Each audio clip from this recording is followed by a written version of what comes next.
Hello, folks, and welcome to episode 7 of season 3 of the Culture Books podcast. My name is John.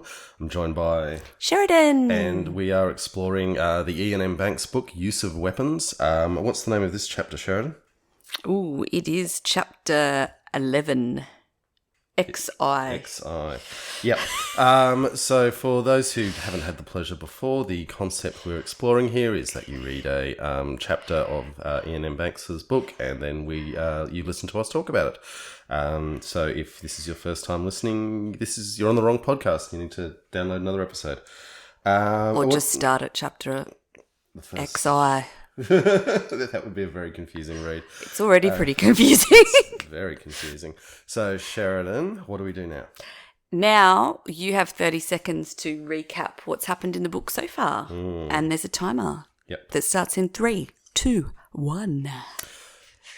So the culture are a bunch of giant computers in space, and they keep humans as pets, and some of their humans are Diziet Smar and Cherenid Zakalwe. They are separated across the galaxy. The storyline is trying to bring them together to stop a war from happening. We have a bunch of chapters going backwards in time towards Zakalwe's origin, and a bunch of chapters going forwards in time to some future unknown resolution. And that's it. Good work. Okay, Sheridan, now you are going to try and summarise this chapter. I got this one. You are up in 3, 2, 1. Zakalwe's peak hobo living in a shack on a beach with people he doesn't talk to, and he's pretty just gross.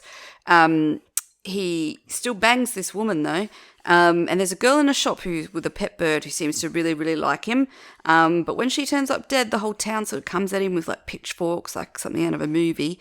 And but he knows that it's a girl stalker that's actually killed him, and then he kills the kid, and then Smar finds him. Okay. I was pretty close to the end. That was pretty good. Yeah, well done. Yes. Okay, so again, obviously it will come as no surprise to listeners. We think Ian M. Banks is quite a good writer, and I do always love the way he opens every chapter. So in this case, it was just simply, he never wrote things in the sand. He resented even leaving footprints.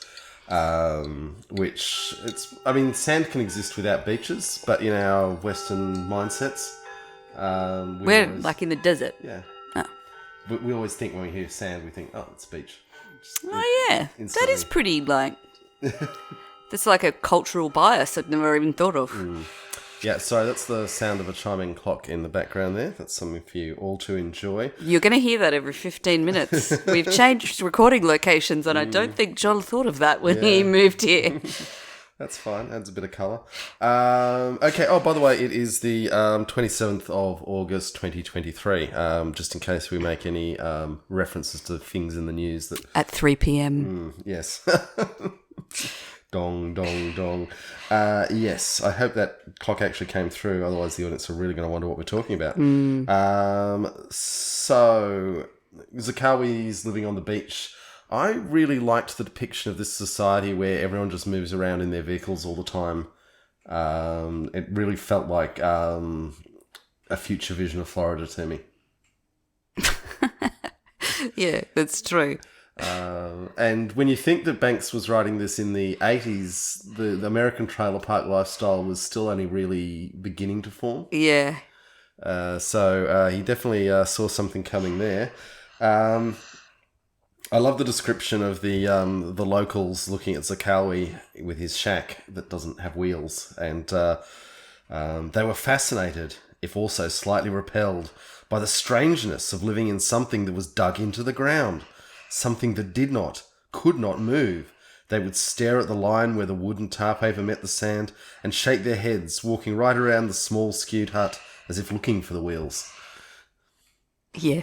Okay, so what do you make of the setting and Zakalwe's place in it, I guess? Well, I mean, you find out later that because he's so old, he can probably deal with living like a hobo much easier because he knows he can get out of it. It's like, he's just taking a little break. Well, if you believe what he says to Smar, he's actually got great wealth hidden away. Yeah, like it becomes pretty clear through the chapter. This is like a what do you call it when like rich kids like fake slum it, like the Poverty tourism. yeah, like what Jarvis Cocker sang Yeah. about in Common People. Yeah. That's what he is. Yeah, that's poverty tourism, but yeah. Yeah. Now, we've got more funny references to chairs. What do you mean more funny references? So, something that those of us who've read the book before... Oh, yeah. There's a few chairs. Yeah. Now, in this case, he finds the little chair on the beach. Yeah. And he ignores it, but it was still there when he walked back, and he kept walking past this chair, and then he took it into the shack and fixed it. Yeah. And then we're going to get to when he's with his sex worker friend talking about the chair and the chair maker. Yes, yeah. Okay, we're going to expect you to have views on this. Sure. Well, I can't really reread it now, but... What are your thoughts on his sex worker friend and his compulsive desire to talk to her about his past in a language she doesn't understand? Or indeed to not actually speak to anybody in a language he can understand. Because he knows what they're all saying and just pretends not to. I mean, that must be really, really quite a mental zone you've got to get yourself into. It's one way to be left alone. Yeah, but also, like, you have to demonstrate extreme patience, and because if anyone says anything to annoy you, you cannot do anything, like even trigger a side eye. Yeah, I mean, we'll deal with it when we get to the fight scene, but we are going to ask the question, is Zakalwe a Gary Stu? And I think the verdict... Have you explained to everyone what that is? We'll get to that once we get to the fight scene. I think you made that up, by the way. Gary Stu? Yeah. No, Google it. It's all over the internet. Okay.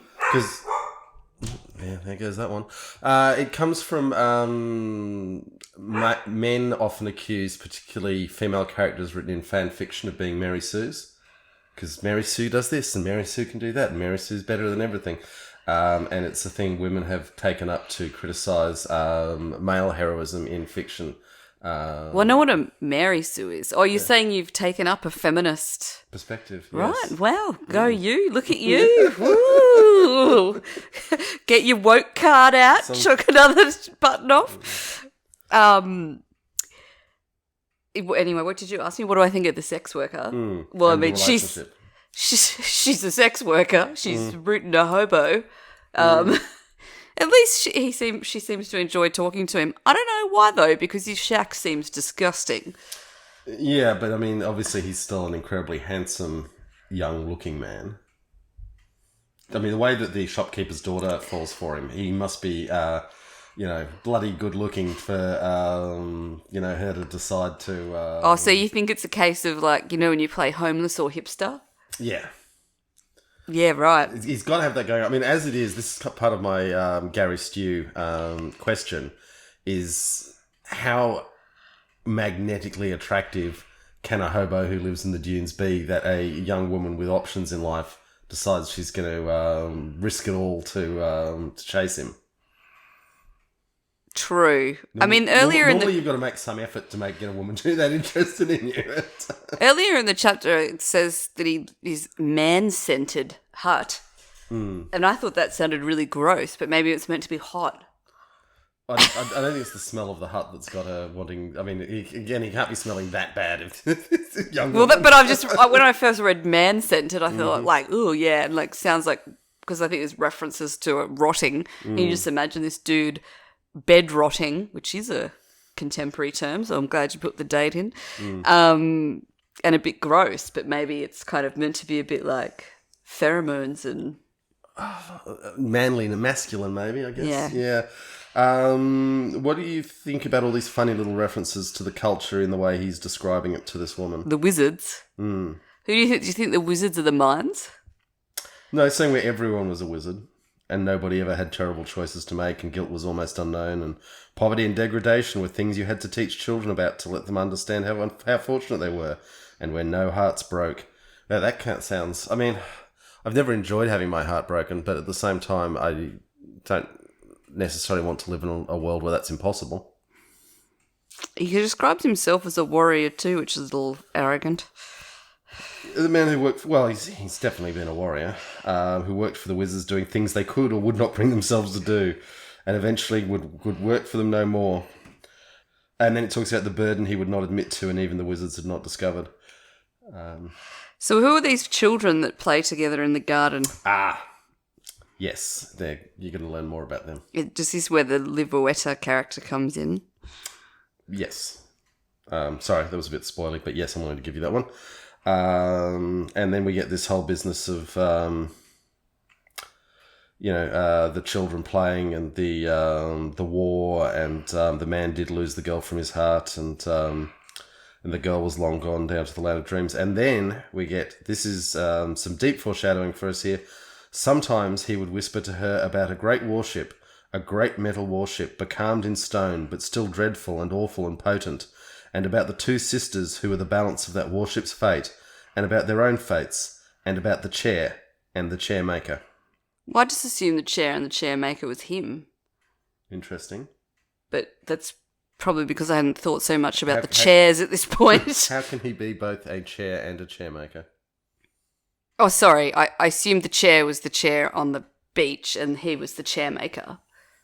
Well, he's just the chair repairer at that point. Well, clearly I didn't think as deeply about it as I was meant to. So who's this chair maker then? Well, we're going to have to find out. Read on for that. Yes, that's keep an eye out for that one. Then he sleeps, and when he wakes each time, the girl and the money would be gone. Which is what you expect from a sex worker, really. You don't want them hanging around. Yeah, well, it's like the chef. Maybe some people do. I don't know. The chef says in South Park, you're not paying them to have sex with you, you're paying them to leave afterwards.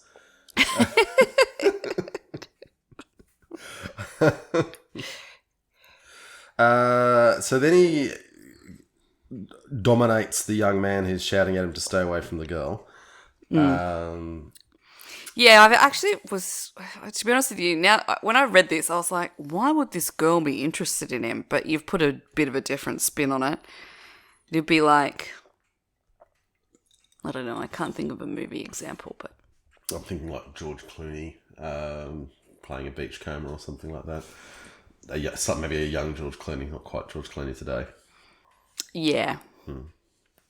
I don't think George Clooney's that bad today. I'd still go him. Yeah, but you'd have really good dinner parties. Oh no, I mean, I'd sleep with George Clooney if I got to be part of his social circle. And I do not normally swing that way. Not bottom or top? Well, George calls the tune. Whatever George wants. So then the girl turns up and he tells her to get out, and then she turns up dead. I mean, it's quite sad that she's crying at the door and he's having to stuff her fingers in his head. Yeah, I know. What? But why didn't he let her stay? I think he just didn't want the trouble. And he didn't want the attachment. Remember the other girl he's paying to live afterwards. Yeah, right? true, yeah. And, Zakalwe is not a man who needs more attachments in his life. So then we get the angry mob coming, thinking that he killed the girl. Now here's the thing, the fight between Zakalwe and the young man. He's just showing off. Now there's a saying in metal weapons martial arts world, which I have dabbled in, that the difference between a winner and a loser in a knife fight is that the winner dies in an ambulance and the loser dies at the scene. But that they both die. And one thing that gets absolutely drummed into you when you do these sorts of sports is that even grandmasters with 15 black belts who get into knife fights get killed by complete randoms. Knife fighting is incredibly dangerous, even if you're very skilled. And here, Zakalwe is like, oh, come on, mate, have a knife. I know. It's just showing off. He's toying. He is so far above this young man that it's almost, it's terrible for the young man that he's in this situation. But he has entirely got himself into this situation. The young man has behaved absolutely appallingly in that he has raped and murdered a young woman that he fancied and then tried to blame someone else. That's about as bad as a human being can be. Yeah. And then the poor bird. Well, the bird's the hero, right? Well, I mean, in that the bird condemns the... Yeah. Yeah, but I mean, it sounds like the bird's taken fatal damage with its wing getting broken by the dude. You could fix it. You could fix a broken wing. It sounded pretty bad. I mean, then covering the young man in shit. It takes his eyes out. Yes. Yeah, it's a savage old bird. Anyway, so this is where I got to the is Zakalwe a Gary Stu, because he's so good looking that even as a dishevelled beach hobo, young women are throwing themselves at him. He can effortlessly, beat multiple dudes in a fight. Well, he's got like literally a whole town. Yeah. Yeah, and he's just trying not to hurt the ones he doesn't want to hurt. Yeah. But in defence of Zakalwe from accusations of Gary Stu, we do at least have the vulnerability that's been shown that he's obviously suffering from enormous post-traumatic stress. Yes. I mean, there's more than a touch of Rambo to this. It's sort of Rambo on the beach, isn't it? Yeah, but you'd be a Gary Stu if you can get out of the traumatic stress. Most people can't actually do that. No, and the fact that he's still tortured by these things is part of, in my mind, what makes him a somewhat three-dimensional character instead of just a pin-up.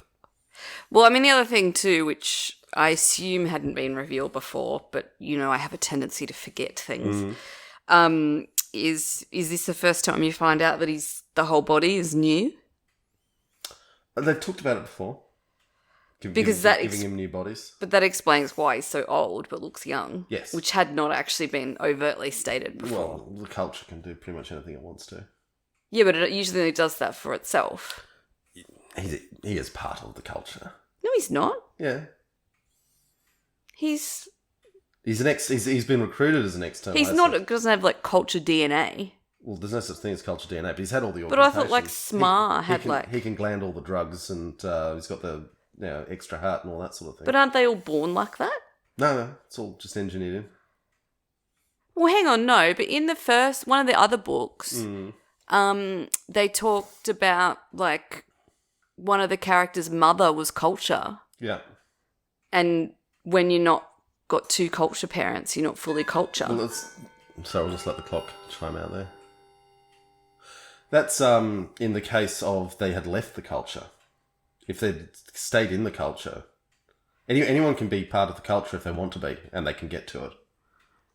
I don't know about this.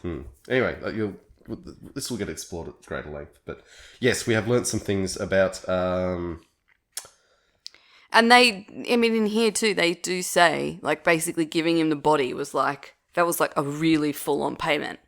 Like, she kind of implies, like, most people don't usually get paid that well by the culture to get a whole new body. Well, the culture doesn't need that much from anyone. What are you looking at me like that for? Well, I'm just saying, I just don't think he is part of the culture. Okay, well, we will see how that pans out. Okay, and then he is all on his own on the beach, and I do love the way that suddenly, there's just a woman on the beach, and you just know it's smart, don't you? Yeah. Interestingly, she's not sitting on a chair on the beach. Oh. See, now I'm even looking at absences of chairs. Well, and here when he says, I don't belong to you, Dizzyette, and she says, no, you're right, you don't belong to us. Yep. So us is the culture, and he's not in it. See, I view that more as the thing that the culture never claims to own anything. Saying, you're free, Zakalwe, you're your own person, we don't own you. I do love this line here. A few times, he said, I had the feeling I was being watched. Smar said nothing for a while. The seabirds pivoted inside the spaces of the air, calling in a language he still did not understand. Oh, people have always felt like that, Smar said at last. Now, what I love there is she diverts him from the question of whether they've been watching him without actually answering it. But also the whole thing of, you're always feeling like people are watching. It's the human condition. So I thought that was quite clever. Now, the line here finally sets up what's happening with the timeline. So Smar says, we have a job for you. He says, what is it? She says, oh, helping to drag a bunch of aristos into the next millennium from the inside. So that's the last Zakalwe chapter that we had. So this is before that chapter. How do you know So that's the these are last one? chapters going, because that's the reference to dragging aristocrats into the next millennium, is a reference to the events of the previous Zakalwe chapter. Right, okay. So that's giving us the hint we've finally been waiting for, that these chapters are going backwards. Yeah. Well, they're not so much going backwards as they're sequenced backwards, I guess. In that within each chapter, the time is moving normally.